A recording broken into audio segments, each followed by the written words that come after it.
জঙ্গলে সাহসী মেয়ের অভিযান। এক ছিল সাহসী একটি মেয়ে, তার নাম মায়া। একদিন সে গ্রামের পাশের বড় জঙ্গলে ঘুরতে যাওয়ার সিদ্ধান্ত নিল। একটি ছোট ব্যাগে পানি, খাবার আর একটি টর্চ নিয়ে সে রওনা দিল। জঙ্গলের ভেতরে ঢুকে মায়া সুন্দর পাখি, প্রজাপতি আর বড় বড় গাছ দেখতে দেখতে অনেক দূরে চলে গেল। হঠাৎ সে বুঝতে পারল যে সে পথ হারিয়ে ফেলেছে। প্রথমে সে ভয় পেল, কিন্তু মাথা ঠান্ডা রাখল। সে গাছের গায়ে নিজের যাওয়ার দিক চিহ্নিত করতে শুরু করল এবং সূর্যের অবস্থান দেখে পথ খুঁজতে লাগল। কিছু দূর এগোতেই একটি ছোট খাল সামনে পড়ল। সেতু ভেঙে যাওয়ায় পার হওয়া কঠিন ছিল।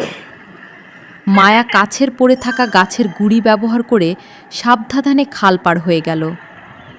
এরপর হঠাৎ